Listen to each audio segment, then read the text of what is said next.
पास करते हैं। Macro economics में कल हमने सर्कुलर फ्लो ऑफ इनकम का कंसेप्ट पढ़ा था। इसमें कोई क्वेश्चन पूछना चाहते हो तो पूछ लीजिए। सर्कुलर फ्लो ऑफ इनकम में कोई ऐसा कंसेप्ट जो आपको समझ ना आया हो, कोई ऐसा एक भी लफ्ज अगर ऐसा है जो समझ नहीं आया तो पूछ लीजिए।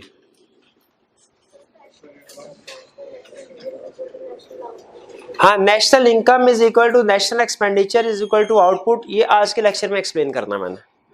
ठीक है, इसको एक्सप्लेन करता हूँ। इसके अलावा कोई क्वेश्चन?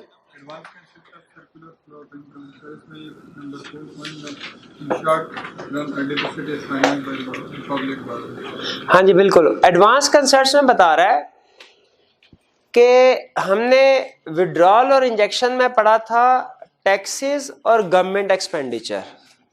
वो कह रहा है ये दोनों गवर्नमेंट से रिलेट करते हैं। अगर फर्ज कीजिए कि गवर्नमेंट के एक्सपेंडिचर ज्यादा है और टैक्सेस कम है तो इनमें शॉर्टफॉल आ जाएगा। ठीक है, शॉर्टेज आ जाएगी। इस गैप को फिल कैसे किया जाएगा? लोन लेके। बिल्कुल, गवर्नमेंट लोन लेती है इससे, यही वो बता रहा है। पब्लिक बोरिंग्स यानी गवर्नमेंट जो बोरिंग करेगी उसे कहते हैं। एक होती है प्राइवेट बोरिंग्स, जो मैं कर रहा हूं, जो आप कर रहे हैं। हमें भी जब जरूरत पड़ती है तो हम इधर उधर दोस्तों से या बैंक से लोन ले लेते हैं। तो गवर्नमेंट को भी अगर कर्जों की जरूरत पड़े, गवर्नमेंट भी कर्जे ले लेते हैं। जी बिल्कुल, उसे पब्लिक बोरिंग कहते हैं। जी जी, क्वेश्चन नंबर 4 दिखाएगा। क्वेश्चन नंबर 4 मेरे भाई।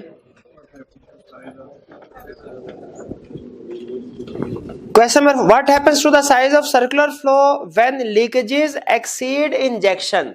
जब लीकेजेस ज्यादा हो जाएंगी इंजेक्शन से तो उस वक्त सर्कुलर फ्लो ऑफ इनकम के साइज पे क्या फर्क पड़ेगा? वो श्रिंक कर जाएगा, वो रिड्यूस हो जाएगा, यानी इकोनॉमी रिसेशन में चली जाएगी।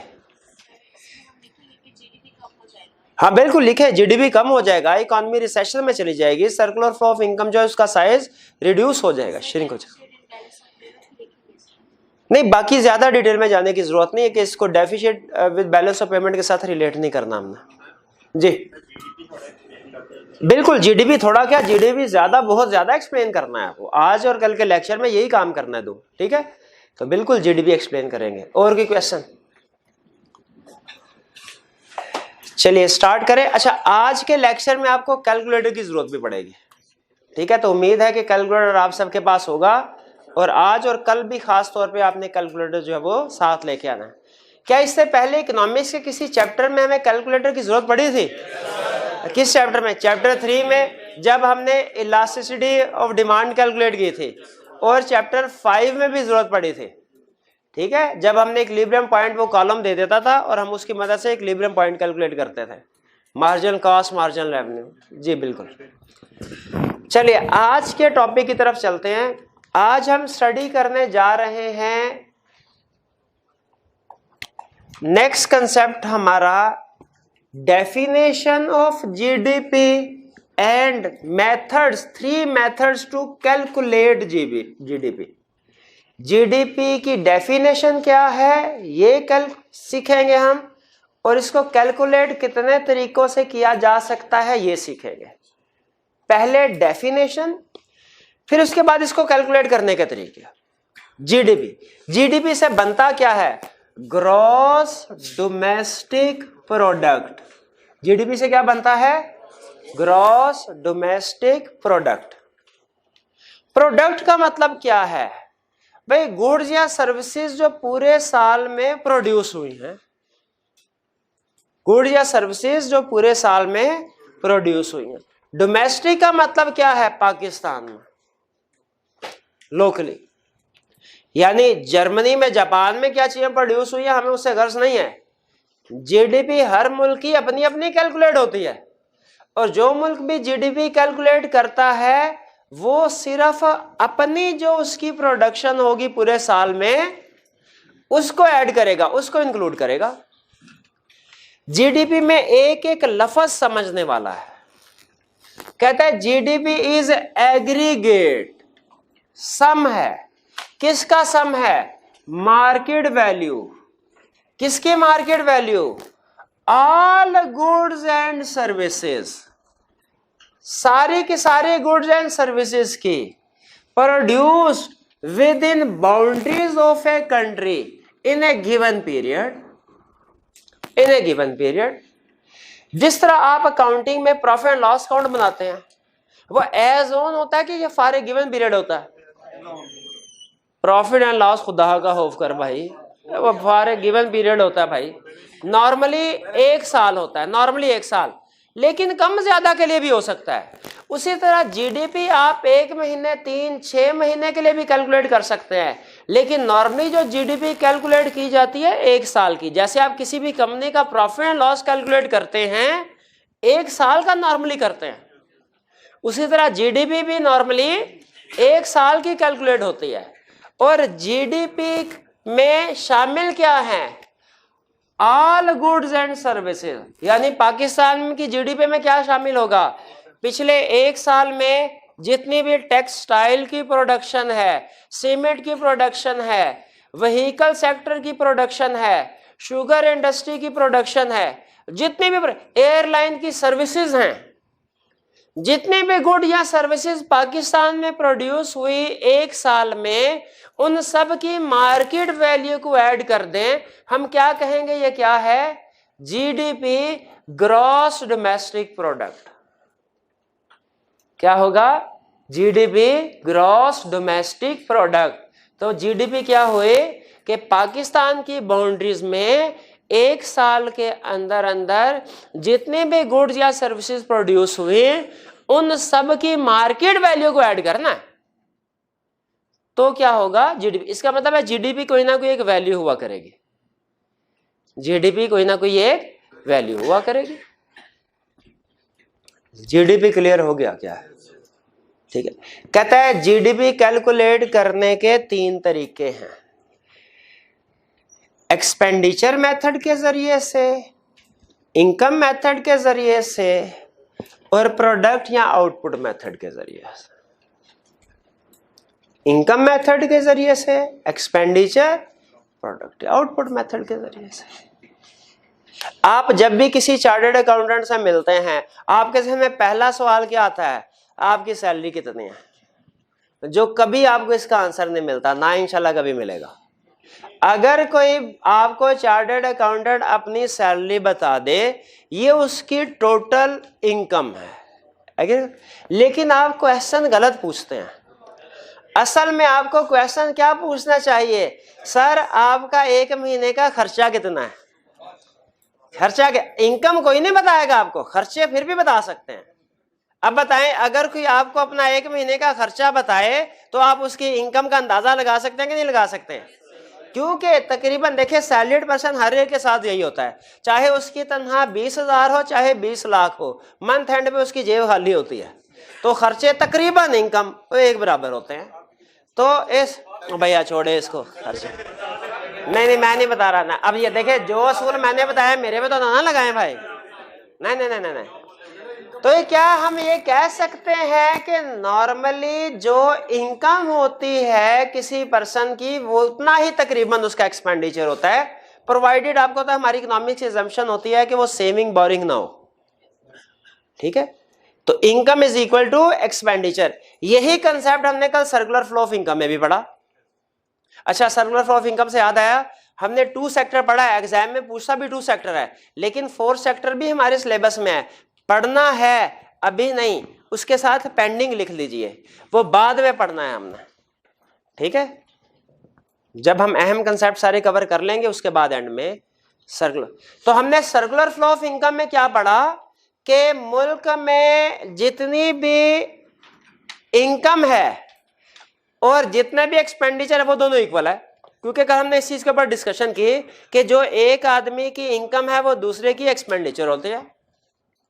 तो पूरे पाकिस्तान में जितनी भी लोगों की इनकम है उसको ऐड कर लें, वो भी वही फिगर आएगी, और पूरे पाकिस्तान के लोगों का जितना भी एक्सपेंडिचर है वो ऐड कर ले, वही फिगर आएगी।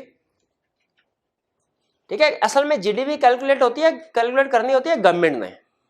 ठीक है, हम आगे चल के देखेंगे कि गवर्नमेंट एक्सपेंडिचर मेथड से भी जीडीपी कैलकुलेट कर सकती है, इनकम मेथड से भी, प्रोडक्शन या आउटपुट मेथड से भी। एक्सपेंडिचर मेथड में क्या अप्रोच होती है? पूरे पाकिस्तान में लोगों के जितने भी खर्चे हैं सबको ऐड कर लो, इनकम मेथड में क्या अप्रोच होती है, पूरे पाकिस्तान में लोगों की जितनी इनकम है उसको ऐड कर लो, दोनों एक बराबर होती है। क्यों? क्योंकि एक ही इनकम दूसरे का एक्सपेंडिचर है। और गवर्नमेंट का तजर्बा यह है कि लोगों से नॉर्मली उनकी इनकम पूछे ना, वो नहीं बताते या कम बताते हैं, एक्सपेंडिचर पूछे तो बता देते। तो गवर्नमेंट के लिए ज्यादा बेहतर मेथड जीडीपी कैलकुलेट करने का गैस कीजिए कौन सा है? एक्सपेंडिचर। क्योंकि इससे गवर्नमेंट लोगों का एक्सपेंडिचर आसानी से इनकम की निस्बत एक्सपेंडिचर आइडेंटिफाई कर लेती है, मालूम करवा लेती है। अब इसके बाद नेक्स्ट प्रोडक्ट या आउटपुट मेथड क्या है कि फर्ज कीजिए लोग अक्लमंद हो गए, वो इनकम भी नहीं बताते, एक्सपेंडिचर भी नहीं बताते, कहते चलो छोड़ो, हम घर घर नहीं जाएंगे, हम सिर्फ मार्केट में आएंगे। अब लोगों ने पैसे लेने हैं, पैसे लेके घर थोड़ी उनको देखते रहेंगे, उन्होंने खर्च करने हैं ना, अपनी जरूरियात पूरी करनी है, जरूरियात पूरी करने के लिए मार्केट में आएंगे। गवर्नमेंट ने कहा अच्छा मार्केट में जितनी भी दुकानें हैं मैं सबसे पूछ लूं कि तुम्हारी आज की पूरे दिन की सेल कितनी है, तुमने जो भी गुड या सर्विसेज सेल की हैं उनकी वैल्यू कितनी है। तो तीसरा तरीका जीडीपी कैलकुलेट करने का ये है कि मार्केट्स में जितनी भी प्रोडक्ट या आउटपुट प्रोड्यूस हुई है उसकी वैल्यू को ऐड कर लें। तीनों एक तरीके। अच्छा बिल्कुल, खतरा तीनों में होता है, इसमें भी कुछ ना कुछ प्लस माइनस ड्रॉबैक है, इसका भी ड्रॉबैक, इसका भी ड्रॉबैक। खुद सोचे गवर्नमेंट क्या करती होगी, ये चीज गवर्नमेंट तीनों को यूज करके उनकी एवरेज कैलकुलेट करके कहती है तकरीबन इतने हैं। तो इसका मतलब क्या हुआ, हमारे सिलेबस में आई कि आपने most common method expenditure method include किया होगा कि इनकम और प्रोडक्ट या आउटपुट मेथड भी, तीनों ही हो गया।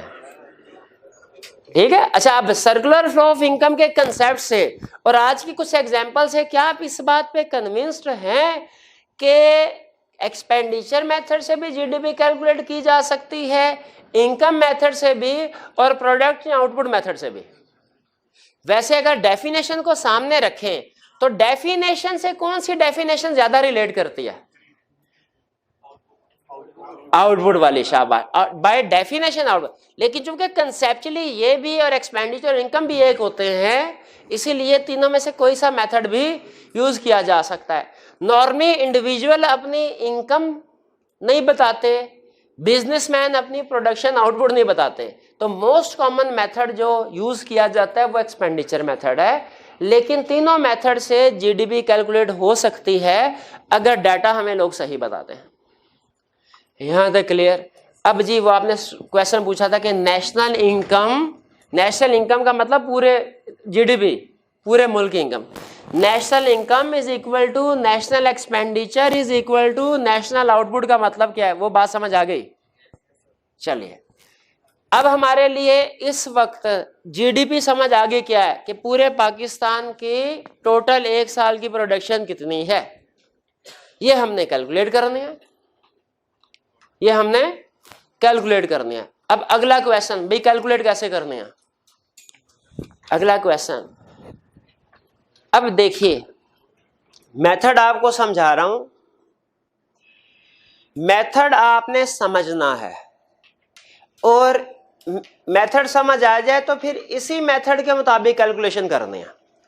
मेथड में आपको वो सिखाऊंगा जो कि हर क्वेश्चन पे अप्लाई हो जाए, ये नहीं कि किसी मेथड में ये है किसी मेथड में ये, एक क्वेश्चन आ गया उसमें किसी और मेथड से है, दूसरा क्वेश्चन आ गया उसमें तरतीब कोई और है, ऐसे नहीं होगा। आपने इस मेथड को, एक्सपेंडिचर मेथड में इस फॉर्मेट को समझना है और इस फॉर्मेट के मुताबिक ही हमेशा क्वेश्चन सॉल्व करना है। इसमें में भी किसी क्वेश्चन में 2 फिगर्स यूज ना हो, किसी क्वेश्चन में 3 फिगर यूज ना हो, जो फिगर यूज नहीं हो रही उसको हम 0 0 करते जाएंगे। लेकिन मेथड आपने पूरे का पूरा यही याद करना है और इसी को यूज करना है, बार बार इसको चेंज नहीं करना। एग्जाम में कोई सा भी क्वेश्चन आ गया इंशाल्लाह इस फॉर्मेट से सॉल्व हो जाएगा, जिम्मेदारी मेरी है, आपने फॉर्मेट यही फॉलो करना है। ठीक है, ये ना हो आई कैप में किसी क्वेश्चन में देखें आप कहे सर इधर तो सिर्फ उसने 4 चीजें दी और क्वेश्चन खत्म कर दिया, आपने बिला वजह इतना बड़ा फॉर्मेट हमें बता दिया। भाई अगले क्वेश्चन सफा पलट के देखो, अगर 7 आइटम्स वहां पे फॉर्मेट बदल जाएगा तो आप क्या हर क्वेश्चन के साथ नया फॉर्मेट याद करते रहेंगे? नहीं नहीं, आपने इसी एक फॉर्मेट को फॉलो करना। यहां तक क्लियर? अब सुनिए, जीडीपी कैलकुलेट करने के कितने मेथड है, कौन कौन सा? Expenditure method, income method, output method. सबसे ज्यादा कौन सा मेथड यूज होता है? एक्सपेंडिचर मेथड में तरीकाकार सुनिए क्या होता है। इकोनॉमी को डिवाइड किया जाता है 4 एजेंट्स में, 4 मार्केट पार्टिसिपेंट्स में। इकोनॉमी को एक्सपेंडिचर मेथड में क्या किया जाता है? इकोनॉमी को 4 मार्केट पार्टिसिपेंट में डिवाइड किया जाता है और हर एक का खर्चा ऐड कर दिया जाता है। बताइए मार्केट में कितने पार्टिसिपेंट्स हैं? 4। कौन कौन से? हाउस होल्ड या इंडिविजुअल या कंज्यूमर, फर्म या प्रोड्यूसर या सेलर, गवर्नमेंट, फॉरेन ट्रेडर्स। 4 ही पार्टिसिपेंट, 5 तो नहीं है, 3 भी नहीं है। अगर इन चारों का टोटल एक्सपेंडिचर, इन चारों का एक्सपेंडिचर ऐड कर दिया जाए तो पूरे पाकिस्तान का एक्सपेंडिचर नहीं बन जाएगा? सोचे भाई, अगर इकोनॉमी में है ही 4 प्लेयर तो इन चारों का जो पूरे साल का एक्सपेंडिचर है ये अगर ऐड कर दिया जाए तो क्या पाकिस्तान का एक्सपेंडिचर एग्रीगेट नहीं बन जाएगा? क्या पाकिस्तान की जीडीपी नहीं बन जाएगी? बिल्कुल बन जाएगी। तो इसीलिए बेसिक कैलकुलेशन क्या है एक्सपेंडिचर मेथड की? बेसिक कैलकुलेशन ये है कि कंज्यूमर का जितना भी खर्चा है, कंज्यूमर का जितना भी खर्चा, उसे हम शो करवाते हैं सी से, उसको ऐड करो किसके साथ? प्रोड्यूसर का जितना भी खर्चा है उसे हम कहते हैं इन्वेस्टमेंट। कंज्यूमर के खर्चे को कहते हैं कंजम्पशन। कंज्यूमर जो भी खर्चा करता है उसे क्या कहते हैं? कंजम्पशन। उसमें ऐड कर दो प्रोड्यूसर का सारा खर्चा, फर्म का सारा खर्चा।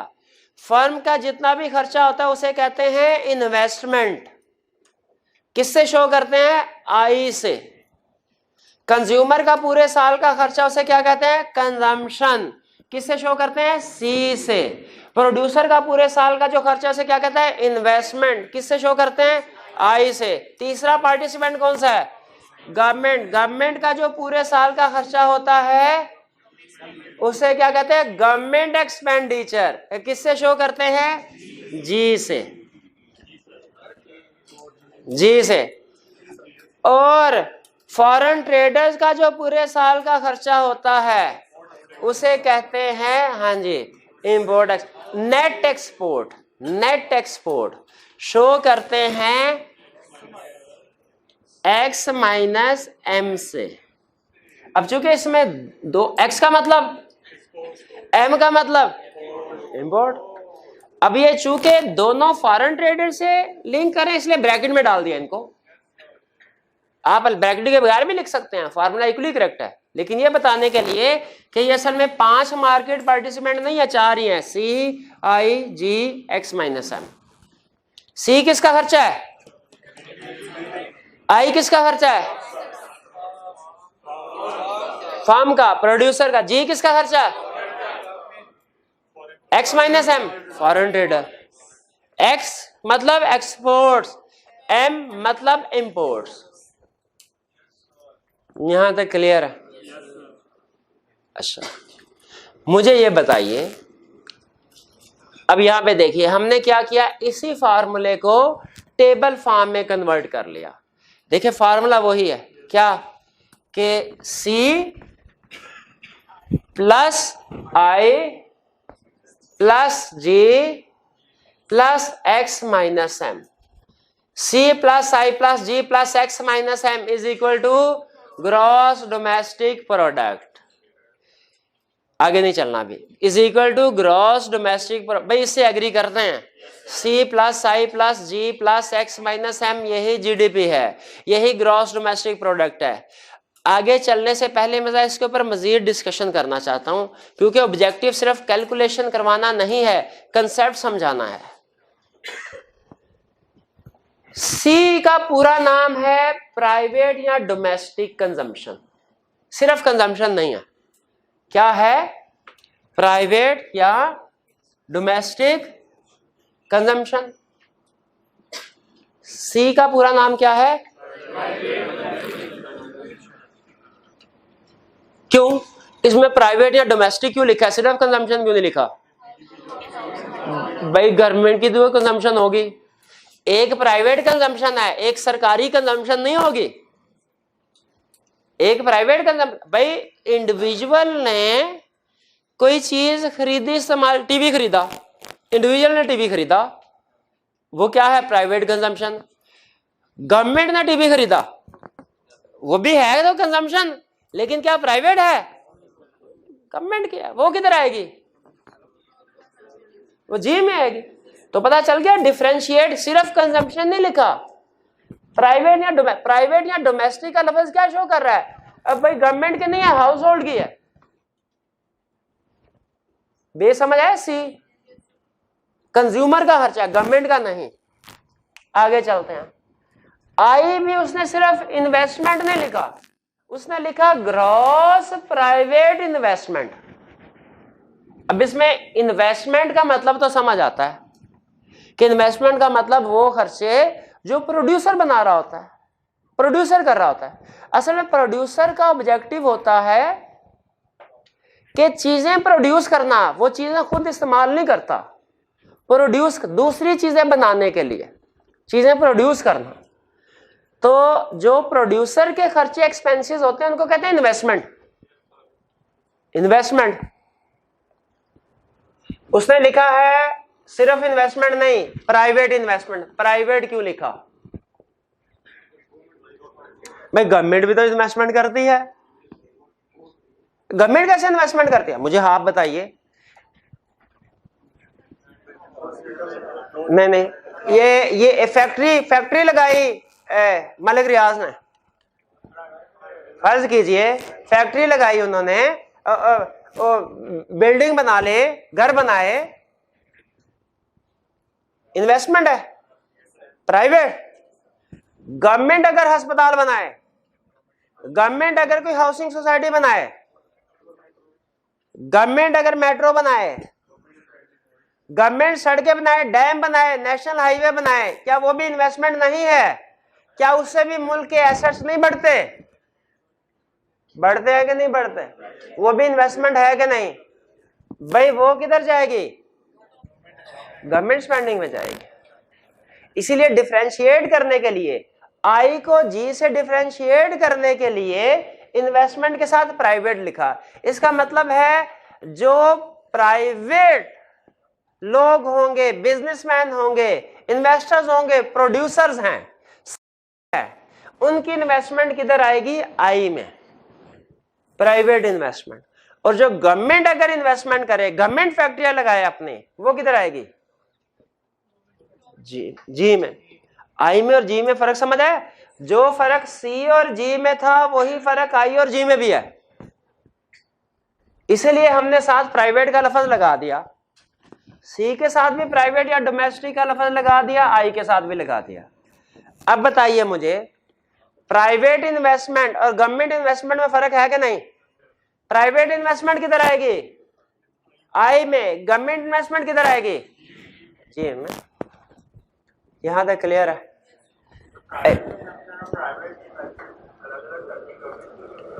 हाँ शाबाश। कह रहे अब प्राइवेट कंजम्पशन और प्राइवेट इन्वेस्टमेंट अलग अलग कर दी, गवर्नमेंट की क्यों नहीं की? इसलिए कि गवर्नमेंट के टोटल खर्चे इकट्ठे उनको कंसीडर किया जाता है, उनका अलग अलग एनालिसिस करने की जरूरत नहीं होती। इकोनॉमी में हमने सी का अलग एनालिसिस करना है, आई का अलग करना है, लेकिन जी का एग्रीगेट बेसिस पे एनालिसिस करते हैं। ठीक है कि गवर्नमेंट के पास टोटल कितना रेवेन्यू, खर्चे कितने किए। अब अच्छा, अब देखिए बाकी बात तो समझ आ गई, ग्रॉस का लफ्ज नहीं समझ आया, ग्रॉस का मतलब समझ नहीं आया। ग्रॉस का मतलब शो कर रहा है कि ये एक होता है लफ्ज ग्रॉस, एक होता है नेट। मुझे नहीं पता क्या फर्क है ग्रॉस प्राइवेट इन्वेस्टमेंट में या नेट प्राइवेट इन्वेस्टमेंट में, लेकिन मुझे इतना पता है ग्रॉस होता है किसी चीज को डिडक्ट करने से पहले और नेट होता है किसी चीज को डिडक्ट करने के बाद। और अगर आपने थोड़ी सी भी काउंटिंग समझी है, पढ़ी है, तो आपको पता होगा कि जब मशीन खरीदेंगे इकोनॉमिक्स में वो आई में आएगा इन्वेस्टमेंट अगर प्राइवेट इन्वेस्टर मशीन खरीदता है, और ये ग्रॉस इन्वेस्टमेंट है, इसमें से क्या चीज लेस होती है भला? डेप्रिसिएशन। डेप्रिसिएशन क्या चीज लेस होती है? तो अगर आपसे कोई पूछे ग्रॉस इन्वेस्टमेंट क्या है, आपने पूछना है इन्वेस्टमेंट प्राइवेट या गवर्नमेंट। ओके, प्राइवेट इन्वेस्टमेंट हम कहेंगे जो फर्म्स सेलर्स का खर्चा होता है बिजनेस में, उसे कहते हैं प्राइवेट इन्वेस्टमेंट। और वो पूछेगा अच्छा ग्रॉस प्राइवेट इन्वेस्टमेंट किसको कहते हैं? हम कहेंगे जो इन्वेस्टमेंट डेप्रिसिएशन लेस होने से पहले है वो है ग्रॉस प्राइवेट इन्वेस्टमेंट। वो कहेगा अच्छा ओरिजिनल कॉस्ट, शाबाश ओरिजिनल कॉस्ट। और जो ग्रॉस प्राइवेट इन्वेस्टमेंट में से अगर डेप्रिसिएशन लेस कर दें फिर क्या आएगा? Net private investment. तो ग्रॉस और नेट इन्वेस्टमेंट में फर्क किस चीज का है? डेप्रिसिएशन का। ग्रॉस इन्वेस्टमेंट नेट इन्वेस्टमेंट में फर्क किस चीज का है? फिर बताइए, ग्रॉस इन्वेस्टमेंट नेट इन्वेस्टमेंट में फर्क किस चीज का है? ग्रॉस से नेट पे पहुंचना हो क्या करेंगे? डेप्रिसिएशन लेस करेंगे। नेट से ग्रॉस पे पहुंचना हो तो ऐड कर देंगे। भाई ये समझ आया? प्राइवेट और कंजम्पशन, ये क्लियर? ग्रॉस प्राइवेट इन्वेस्टमेंट, ये भी क्लियर? अच्छा, इन्वेस्टमेंट का एक और नाम भी है, क्या? Capital formation. Capital formation accounting में आप पढ़ते होंगे, कैपिटल का मतलब पैसे। ओनर घर से पैसे लेके आया, कैपिटल। इकोनॉमिक्स में क्या इसको कैपिटल कहते हैं? नहीं भैया इसको तो मनी कहते हैं इकोनॉमिक्स में। कैपिटल किसको कहते हैं? वो जो मशीनरी है, जो इंफ्रास्ट्रक्चर है, उसको कहते हैं। तो इकोनॉमी में कैपिटल फॉर्मेशन का मतलब क्या है? इंफ्रास्ट्रक्चर बना। कैपिटल फॉर्मेशन का मतलब क्या है? इंफ्रास्ट्रक्चर बना, एसेट्स बने, मशीनरी बने, कैपिटल फॉर्मेशन।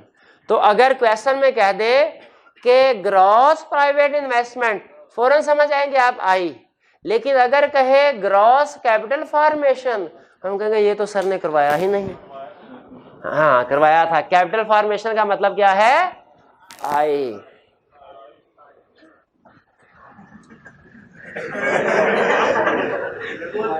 कहता है अच्छा ये बात सुनने वाले, अगर फर्ज कीजिए शुरू में पाकिस्तान के पास, साल के शुरू में पाकिस्तान के पास टोटल एसेट थे 1000 के, साल के एंड में टोटल एसेट्स हो गए 12। मशीनरी, शुरू की मशीनरी 1000 की, साल के एंड में मशीनरी 1200 की। पूरे साल में कितनी मशीनरी इंक्रीज हुई?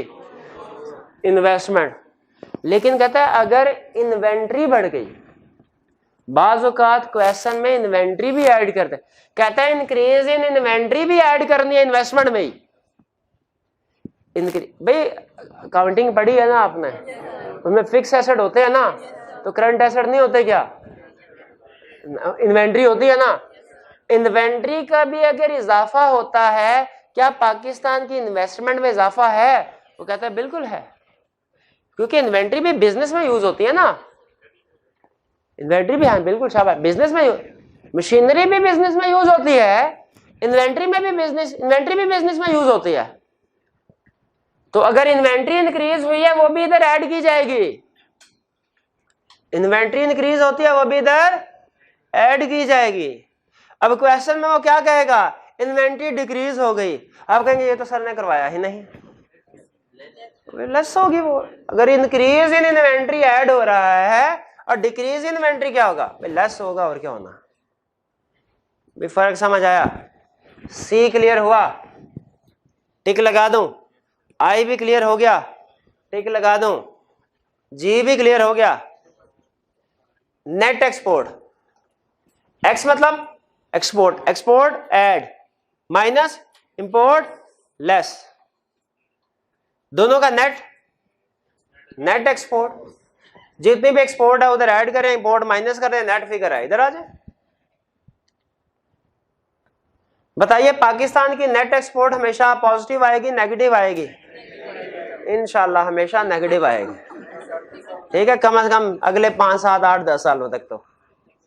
ठीक है, एक्सपोर्ट हमारी कम है, इंपोर्ट ज्यादा है।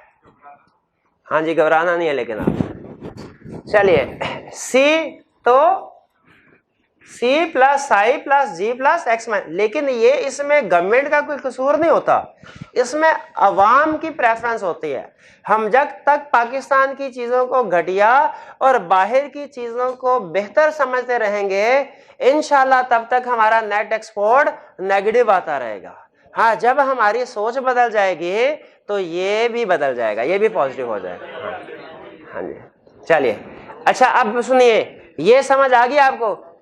जीडीपी क्या है? C plus I plus G plus X minus M is equal to GDP. GDP at market price. अब ये समझाऊं एट मार्केट प्राइस, पहले बताया यहां तक कोई कंफ्यूजन तो नहीं है, चीजें समझ आ रही है, अंडरस्टैंडिंग ज्यादा अहम है। आगे चलते हैं। Eight market price factor cost, ये क्या चक्कर है? Eight market price at factor cost, ये क्या, ये सुन लीजिए। फर्ज कीजिए कोक वालों ने एक कोक की बोतल प्रोड्यूस की 100 रुपए की, उसके ऊपर टोटल उनकी कॉस्ट कितनी लगी? 100 रुपए। बताइए इस 100 रुपए में अगर हम इकोनॉमिक्स की लैंग्वेज में कहें कॉस्ट ऑफ कोक इज ₹100, इसमें कोक वालों का प्रॉफिट शामिल है कि नहीं? मैंने इसलिए कहा था इकोनॉमिक्स में, इकोनॉमिक्स में नॉर्मल प्रॉफिट हिस्सा होता है कॉस्ट का। भूल गए आप? भाई जब फर्म इक्विलिब्रियम पढ़ा था, एवरेज, जब फर्म इक्विलिब्रियम पढ़ा था, average cost is equal to average revenue, break even था, उसमें हम ये क्यों कहते थे नॉर्मल प्रॉफिट है? नॉर्मल प्रॉफिट में कौन सी डायग्राम बनाते थे? Cost is equal to revenue की, याद है कि नहीं याद? वो भी भूल गए। नॉर्मल प्रॉफिट में कौन सी डायग्राम बनाते थे? Cost is equal to revenue. तो उधर हम हैरान होते थे, जब cost is equal to revenue है तो नॉर्मल प्रॉफिट कहां से आ गया? वो कॉस्ट में शामिल होता था। फैक्टर्स ऑफ प्रोडक्शन की कॉस्ट में एंटरप्रेन्योर एक फैक्टर ऑफ प्रोडक्शन है, उसका नॉर्मल प्रॉफिट शामिल होता है। Factor land labour capital entrepreneur था ना, मुनाफा किसको मिलता है? एंटरप्रेन्योर को। तो उसका मुनाफा कॉस्ट फैक्टर ऑफ प्रोडक्शन में शामिल है कि नहीं? कॉस्ट में शामिल है। तो जब हम कहेंगे कोक वालों को कोक 100 रुपए में बड़ी, इकोनॉमिक्स की लैंग्वेज में उनका नॉर्मल प्रॉफिट शामिल है कि नहीं? तो जीडीपी कितने की हुई? अगर फर्ज कीजिए पूरे मुल्क में एक कोक की बोतल प्रोड्यूस हुई तो जीडीपी कितनी हुई पाकिस्तान की? 100 रुपया। एक इकोनॉमिस्ट है, उसने कहा ठहर जाओ भाई, अब भूल गए definition. GDP is the aggregate market value. 100 रुपया है, क्या ये 100 रुपए की बेचते हैं कोक वाले? 100 रुपए की तो नहीं बेचते, वो तो 116 रुपए की बेचते हैं। फॉर एग्जाम्पल 116 की क्यों बेचते हैं? पैसे तो कमा लिए, 100 कितनी दफा कमाएंगे भैया, और 100 रुपए में उसका प्रॉफिट शामिल है, और दुकानदार भी कमाया, वो भी शामिल है 100 रुपए में। कभी आपने कोक की बोतल को देखा प्राइस कहाँ लिखी होती है? कभी पढ़ी? उसके ऊपर क्या लिखा होता है? मार्जिन क्या, सॉरी, ये MRP plus ST, sales tax.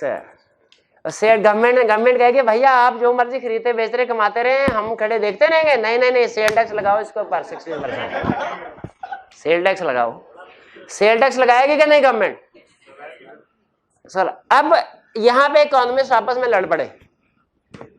एक कहता है कि जो वैल्यू प्रोड्यूस हुई पाकिस्तान में वो 100 रुपए की है। 16 रुपए तो टैक्स लगाया गवर्नमेंट ने। 16 रुपए क्या लगाया? अच्छा कौन सा टैक्स? Sale tax. इकोनॉमिक्स में दो तरह के टैक्स होते हैं, डायरेक्ट टैक्स और इनडायरेक्ट टैक्स। क्या फर्क है दोनों में? ये मैंने बताया कि नहीं बताया कभी? डायरेक्ट टैक्स होता है इनकम पे, इनडायरेक्ट होता है एक्सपेंडिचर पे। आपको क्लास में पहले कंसेप्ट बताया? हम मुसलमान है ना, 1 रुपया हम कमाएंगे ना 2 दफा हिसाब होना है, बताया था ना? कब कब हिसाब? 1 दफा कमाया कहां से, दूसरी दफा हज का। कमाने के लिए भी जायज तरीका, और खर्च करने के भी जायज तरीका पे। दो था, हम हुकूमत को ये तरीका आया पसंद, उसने कहा भाई ये कंसेप्ट हम तो अपने टैक्स सिस्टम में अप्लाई करेंगे कि 1 रुपया कोई कमाएगा 2 दफा टैक्स लगाएंगे, एक दफा उसके इनकम पे जब वो कमाएगा, दूसरी दफा उसके एक्सपेंडिचर पे जब खर्च करेगा। कमाने पे हम जाते हैं सैलरी लेने के लिए, हमारी सैलरी डिसाइड हुई है, नहीं नहीं, फर्ज कीजिए 1000 रुपया, फर्ज कीजिए 1000 रुपया सैलरी, हमें मिलते हैं 900 रुपया। हम कहते हैं सर 1000 एग्री हुआ था, 100 किधर गया है? 100 गवर्नमेंट के खातों में, 100 गवर्नमेंट के खातों में। पहले जो मैं कलप रहा हूं वो तो समझ ले कि गवर्नमेंट का ये कौन सा टैक्स है? इनकम पे, एक्सपेंडिचर पे? इनकम पे डायरेक्ट टैक्स है। 900 रुपया लेके बाजार गए शर्ट खरीदने के लिए, पता चला उसमें भी टैक्स है। ये कौन सा है? नहीं वापस नहीं, आगे खरीदनी पड़ेगी भैया शर्ट। ये इनडायरेक्ट टैक्स है। डायरेक्ट और इनडायरेक्ट टैक्स समझ आ गया? अब बताइए कोक पे डायरेक्ट टैक्स लगेगा इनडायरेक्ट लगेगा? Indirect tax. कोक होगी 116 की। एक इकोनॉमिस्ट कहता नहीं नहीं हमारी जीडीपी 100 है, दूसरा कहता नहीं नहीं 116 है क्योंकि मार्केट वैल्यू 116 है। पहला कहने लगा नहीं 16 रुपया तो गवर्नमेंट ने टैक्स लगा दिया है, गवर्नमेंट कल को अगर 1000 रुपया टैक्स लगा देगी तो जीडीपी 1100 हो जाएगी क्या बैठे बैठाए? दूसरा कहेगा नहीं लेकिन मार्केट वैल्यू देखे उसमें तो सेल टैक्स शामिल है ना। दोनों की होगी लड़ाई, दोनों की होगी लड़ाई। अब बताइए सुलह कैसे करवाएं दोनों की? हमने कहा भाई ऐसा करते हैं कि दोनों तरीकों से जीडीपी कैलकुलेट कर लेते हैं। अगर तो आप total consumption, total value in market price पे कैलकुलेट करेंगे, यानी 116 पे जीडीपी कैलकुलेट करें, तो इसे कहेंगे जीडीपी एट मार्केट प्राइस। क्यों जीडीपी मार्केट प्राइस क्यों कर रहा है? क्योंकि मार्केट में बिक 116 की रही है, मार्केट 116 की है। और अगर आप उसमें से 16 रुपए लेस कर दे, यानी इनडायरेक्ट टैक्स लेस कर दे, तो फिर जो जीडीपी आएगी उसे कहेंगे एट फैक्टर कॉस्ट। उसे एट फैक्टर कॉस्ट क्यों कहा? इसलिए कि ये 100 वो वैल्यू है जो फैक्टर्स ऑफ प्रोडक्शन की टोटल कॉस्ट के बराबर है। भाई जीडीपी एट फैक्टर कॉस्ट, 100 को जीडीपी एट फैक्टर कॉस्ट क्यों कहा? क्योंकि ये वो वैल्यू है जो सारे के सारे फैक्टर ऑफ प्रोडक्शन की कॉस्ट के बराबर है। और 116 को जीडीपी एट मार्केट प्राइस क्यों कहा? क्योंकि ये वो वैल्यू है जो मार्केट में जितने की बिक रही है। और दोनों का फर्क क्या है? 16 रुपए, यानी इनडायरेक्ट टैक्सेस। अब मैं अगर आपसे पूछूं कि जीडी किसी भी चीज को, फॉर एग्जांपल जीडीपी को, ये मेरे से पूछेंगे सर ये शर्ट कितने की खरीदी, मैं कहूंगा 500 के। बताए भाई कोई हाँ इसे कितने के, मैं कहूंगा 500। बताइए मैंने सेल टैक्स, नॉर्मली क्या होता है सेल टैक्स ऐड करके बता रहा होता हूँ कि लेस करके? खुद बताइए क्वेश्चन में जब कहेगा कंजम्पशन इतनी है, इन्वेस्टमेंट इतनी है, एक्सपोर्ट इंपोर्ट वगैरह इतने हैं, सेल टैक्स इनडायरेक्ट टैक्स शामिल होगा कि नहीं होगा? होगा। तो इसका मतलब है C plus I plus G plus X minus M जब कैलकुलेट करेंगे ऑटोमेटिकली इनडायरेक्ट टैक्स शामिल। जो जीडीपी कैलकुलेट होगी वो मार्केट प्राइस होगी, फैक्टर कॉस्ट होगी? Market price. अगर आपसे कहीं नहीं फैक्टर कॉस्ट लेस क्या कैलकुलेट करो, हम कहें ये कौन सी मुश्किल है, इनडायरेक्ट टैक्सेस को लेस कर देंगे। किसको लेस कर देंगे? इनडायरेक्ट टैक्सेस को। देखें यहां तक सारी कैलकुलेशन मार्केट प्राइस पे थी, ये भी मार्केट प्राइस, ये भी एट मार्केट प्राइस, ये भी एट मार्केट प्राइस। लेकिन जैसे ही इनडायरेक्ट टैक्स लेस हुए, जैसे ही इनडायरेक्ट टैक्स लेस हुए तो ये एट मार्केट प्राइस से क्या हो गई? फैक्टर कॉस्ट हो गई। जी ये बात समझ आई क्या नहीं आई? नहीं आई। मुझे बताइए कोई भी चीज अगर मार्केट प्राइस पे है उसे फैक्टर कॉस्ट पे लाना है, क्या करना पड़ेगा? इनडायरेक्ट टैक्सेस को लेस कर देंगे। और अगर फैक्टर कॉस्ट पे है, मार्केट प्राइस पे लाना है, इनडायरेक्ट टैक्सेस को ऐड कर देंगे।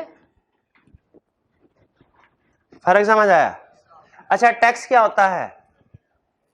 इनडायरेक्ट वो पैसे जो गवर्नमेंट बिला वजह हमसे ले लेती है, उसे क्या कहते हैं? नहीं, गन पॉइंट में नहीं लेती, मर्जी है आपकी, मर्जी क्या, चाहे तो आप दे, चाहे ना खरीदे चीजें, ना दे टैक्स तो फिर दें टैक्स, जिंदा रहना। तो टैक्स क्या है? वो पैसे जो गवर्नमेंट बिला वजह हमसे ले लेती। इसका अपोजिट क्या है? सब्सिडी। वो पैसे जो गवर्नमेंट बिला वजह हमें दे देती है। याद रखें, गवर्नमेंट इतनी जालिम नहीं है, वो अगर आपसे 1000 रुपया लेती है ना, तो 4.5 रुपये आपको सब्सिडी भी देती है, सब्सिडी भी देती है।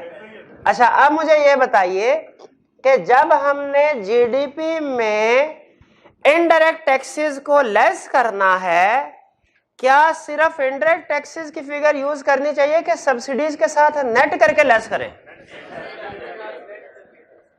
तो बताइए, अब अगर मैं आपसे पूछूं जीडीपी एट मार्केट प्राइस है, इससे GDP at factor cost calculate करनी है, क्या करें? नहीं, ये नहीं कहना इनडायरेक्ट टैक्स माइनस करें, ना ना ना, अब क्या कहना है? नेट इनडायरेक्ट टैक्स माइनस करें। तो मैं पूछूं नेट इनडायरेक्ट टैक्सेस क्या होते हैं?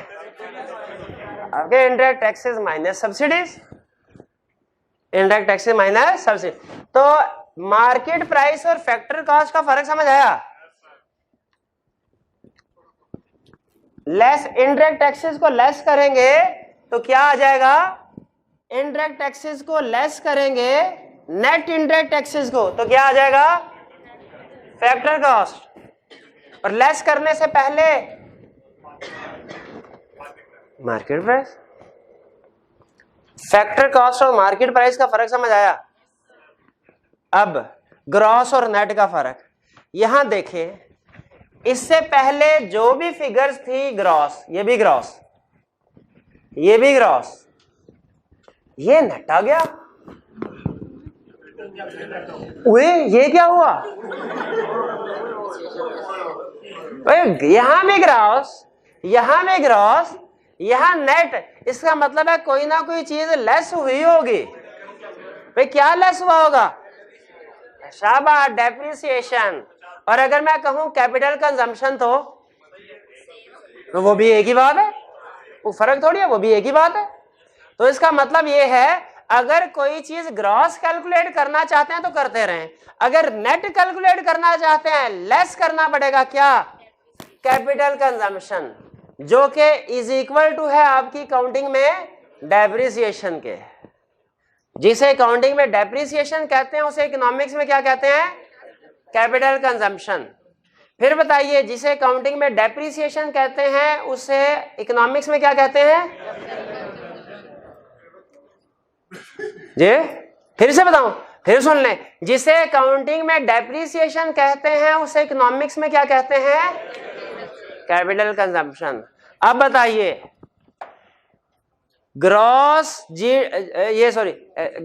ग्रॉस डोमेस्टिक प्रोडक्ट से नेट डोमेस्टिक प्रोडक्ट पे जाना हो, क्या करेंगे? फिर बताइए, ग्रॉस डोमेस्टिक प्रोडक्ट से नेट डोमेस्टिक प्रोडक्ट पे जाना हो, क्या करेंगे?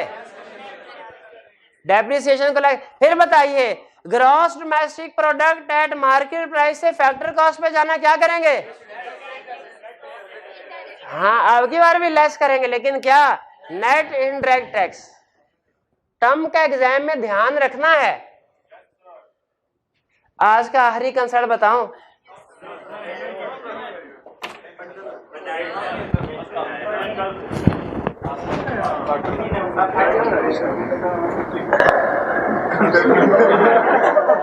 दो टर्म बता रहा हूं, जो जिसको समझ आ जाए हाथ उठाए, उसको इनाम 50 रुपए। भैया पहले सुन तो लें, दो चीजों में फर्क बताना है।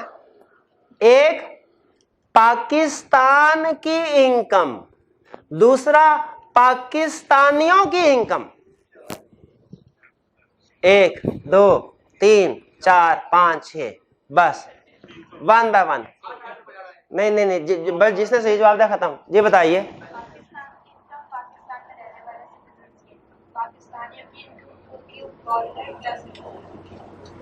पाकिस्तान की इनकम जो पाकिस्तान में सिटीजन रहते हैं, पाकिस्तान के शहरी, और पाकिस्तानियों की इनकम मतलब जो पाकिस्तान में रहते हैं वो भी, प्लस फॉरेनर जो है वो भी। टेक्निकल थोड़ा सा फॉल्ट है एक इसमें। दूसरे नंबर पे अगर इसे बेहतर डेफिनेशन आई तो उसको ही नाम मिलेगा, वरना इनको। दूसरे नंबर पे कौन थे? जी बताइए। पाकिस्तान में जितनी भी चीजें प्रोड्यूस हुई हैं। अच्छा, और पाकिस्तानी बाहर रह रहे हैं या फॉरेनर पाकिस्तानी तो बाहर रहते हैं की डेफिनेशन कदरे बेहतर है। दो क्वेश्चन पूछ लूं इनसे, अगर इन्होंने सही जवाब दे दिए तो इनाम आपका। पहला क्वेश्चन,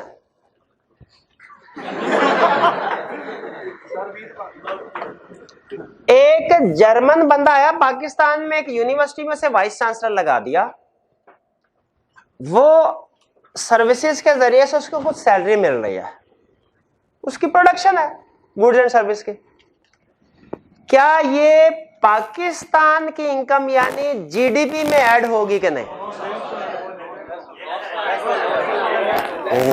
गलत जवाब। नहीं भैया, आप पहुंच गए इसके ऊपर। ठीक है, हाँ जी। अब जो है मैं एक्सप्लेन कर देता हूँ, तो ट्रायल एंड एरर मेथड से अब तो पहुंच जाएंगे ना। जीडीपी का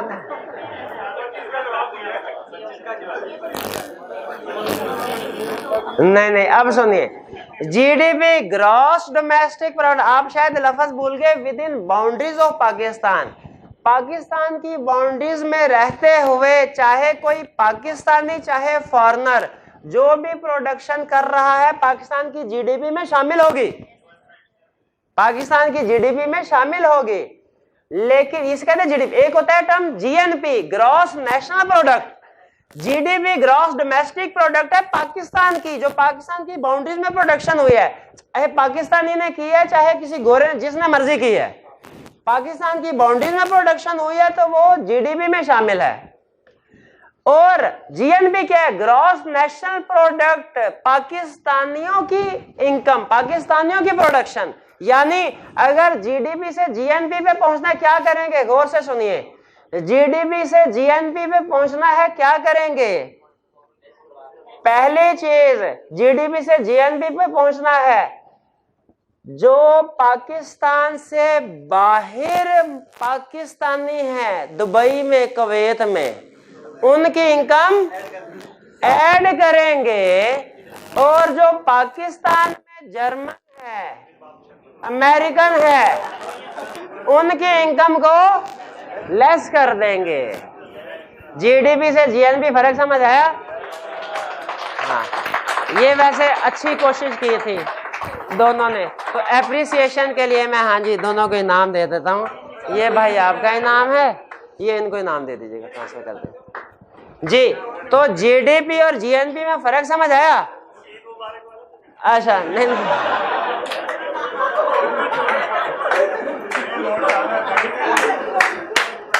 अब देखें, जीडीपी से जीएनपी में पहुंचना है, ऐड करना है आपको, ऐड। अच्छा, इसका नाम अजीब सा है, ऐड क्या करना है? Net property income from abroad. आपने इसके ऊपर प्रॉपर्टी पे गौर नहीं करना, आपने किस पे गौर करना है? अब्रॉड पे। इसे फॉरेन फैक्टर इनकम भी कहते हैं। Net property income from abroad को क्या करना है? किस लिए? जीडीपी से जीएनपी पे पहुंचने के लिए। और ये net property income from abroad क्या होती है? ये होती है income from citizen from abroad, बाहर जो पाकिस्तानी है। इनकम किसकी? पाकिस्तानियों की जो बाहर है, ऐड करो, माइनस कर दो, क्या? इनकम किसकी? फॉरेनर की जो पाकिस्तान में, तभी तो पाकिस्तानियों की। इसमें तो हर एक की होगी ना जीडीपी जो पाकिस्तान के अंदर है, उसको आपने रिफाइन करना है। पाकिस्तान की इनकम से पाकिस्तानियों की इनकम पे जाना है। तो पाकिस्तान की जीडीपी में जो पाकिस्तान से बाहर पाकिस्तानी हैं, उनकी इनकम कर देंगे ऐड, और जो पाकिस्तान में फॉरेनर्स हैं, उनकी इनकम कर देंगे लेस। नेट जो जवाब आएगा उसे क्या कहते हैं, नेट प्रॉपर्टी इनकम फ्रॉम, इसको ऐड कर दे, जीडीपी में ऐड कर दे, क्या आ जाएगा, ग्रॉस नेशनल प्रोडक्ट। अब अगर आप समझते हैं इकोनॉमिक्स तो आखिरी सवाल का जवाब दे सकेंगे। नहीं अब नहीं 50 रुपए वहां से करता वहां से।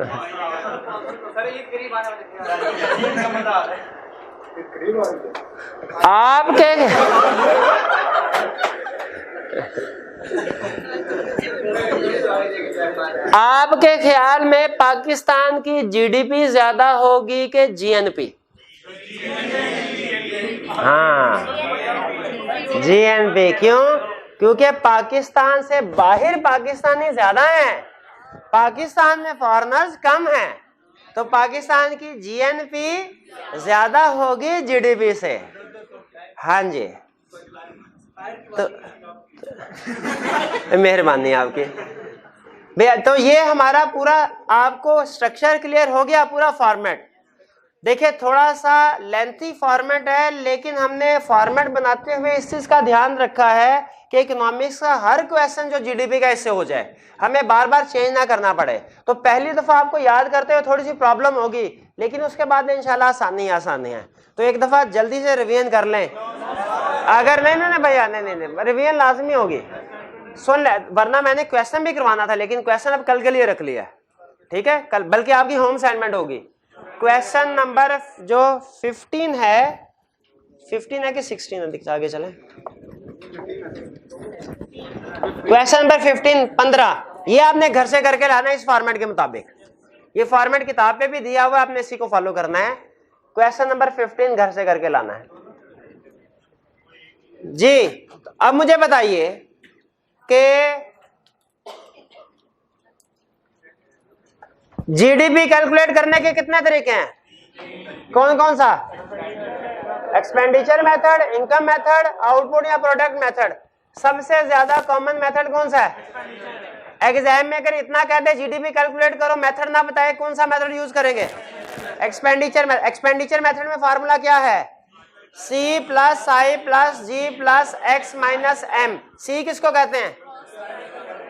Private consumption. आई किसको कहते हैं? ग्रॉस प्राइवेट इन्वेस्टमेंट, या दूसरा नाम कैपिटल फॉर्मेशन। इसके बाद जी किसको कहते हैं?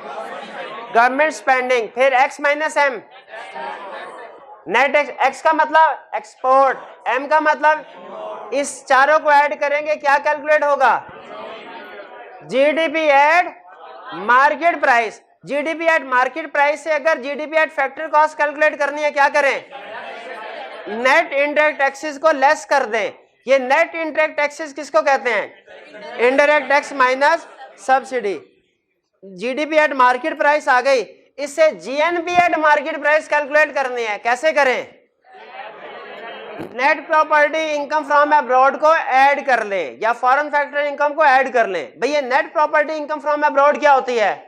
पाकिस्तान से बाहर जो लोग हैं पाकिस्तानी, उनकी इनकम ऐड करें, माइनस पाकिस्तान में जो फॉरेनर्स हैं उनकी इनकम लेस कर दें। जो नेट आ जाएगा वो होगा net property income from abroad. GDP में net property income from abroad add कर दें, क्या आ जाएगा? GNP at market price. GNP at market price. GNP at market price में से कैपिटल कंजम्पशन यानी डेप्रिसिएशन लेस कर दें, क्या आ जाएगा? NNP at market price, net national product at market price. इसी को नेट नेशनल प्रोडक्ट को national income at market price भी कहते हैं। एनएनपी नेट नेशनल प्रोडक्ट का ही दूसरा नाम क्या है? National income at market price. और net national income at market price, net national product NNP या national income at market price में से इनडायरेक्ट टैक्सेस को लेस कर दें, आखिरी चीज क्या आएगी? National income eight factor cost. ठीक है, national income at market price में से इन नेट इनडायरेक्ट टैक्सेस को लेस कर दे, क्या आ जाएगा? Eight factor cost. आज का आपका घर की असाइनमेंट ये है कि ये फॉर्मेट आपने अच्छे तरीके से समझना है और ज़बानी ड्रॉ करना है। ज़बानी ड्रॉ करना है, उसके बाद ये क्वेश्चन नंबर 15 आपको कहा ये करके लाना है। अगर सही करके ले आए तो कल एडवांस क्वेश्चन करेंगे, वरना पहले बेसिक क्वेश्चन करेंगे फिर एडवांस करेंगे। आज का लेक्चर यहाँ पे खत्म होता है।